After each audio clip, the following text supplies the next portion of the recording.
जंगबंदी मुआहदे के बावजूद गजा में इसराइल के आधे घंटे में पै दर पै फिजाई हमले, 200 से ज्यादा फलस्तीनी शहीद हो गए, 170 से ज्यादा जख्मी। फलस्तीनी वजारत सेहत के मुताबिक शहदा की तादाद 232 है। 19 जनवरी को हमास के साथ जंगबंदी के आगाज के बाद से इसराइल की जानिब से ये सबसे बड़े हमले हैं।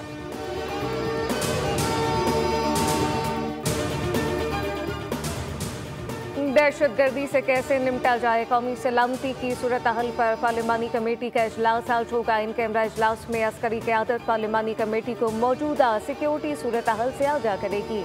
तमाम सियासी जमातों के पार्लिमानी लीडरान और इनके नामजद करदा नुमाइंदगान शिरकत करेंगे। पार्लियामेंट में गैर मामूली सिक्योरिटी इंतजाम, किसी भी गैर मुतल्लिका फर्द का दाखिला ममनू करार।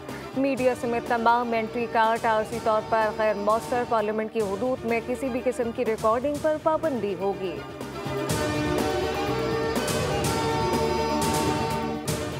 पीटीआई का फिर यू टर्न, पार्लिमानी कमेटी के इजलास में शिरकत, बानी से मुलाकात से मशरूत। सेक्रेटरी इत्तलात शेख वकास अकरम कहते हैं कि पार्टी सलामती कमेटी की मीटिंग में उस वक्त तक शिरकत नहीं करेगी जब तक बानी से मुलाकात नहीं होती। सियासी कमेटी ने वज़ीर आला खैबर पख्तूनख्वा को शिरकत की इजाज़त दे दी।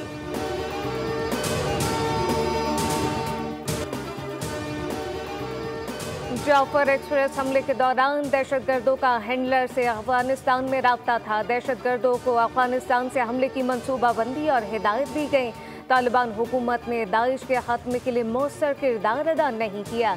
पाकिस्तान के मुस्तकिल मंदूब मुनीर अकरम का सलामती कौंसिल इजलास से खिताब, कहा कि कलादन TTP BLA मजीद ब्रिगेड सरहद पार हमलों में मुलव्विस है। हमारे पास शवाहिद मौजूद हैं। ये हमला हमारे दुश्मन ने अफगान प्रॉक्सी के जरिए कराया। ट्रेन हमला समेत दहशतगर्दी पाक चीन ताउन और CPEC में रुकावट डालने के लिए है। सलामती कौंसिल दहशतगर्दी के खिलाफ पाकिस्तान के साथ ताउन करे।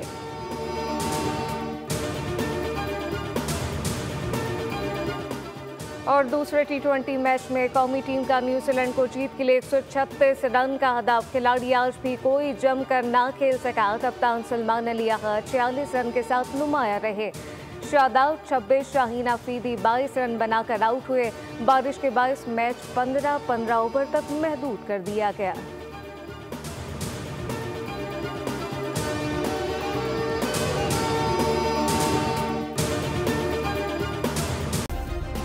सब्सक्राइब करें और बेल दबाएं ताकि कोई खबर रह न जाए।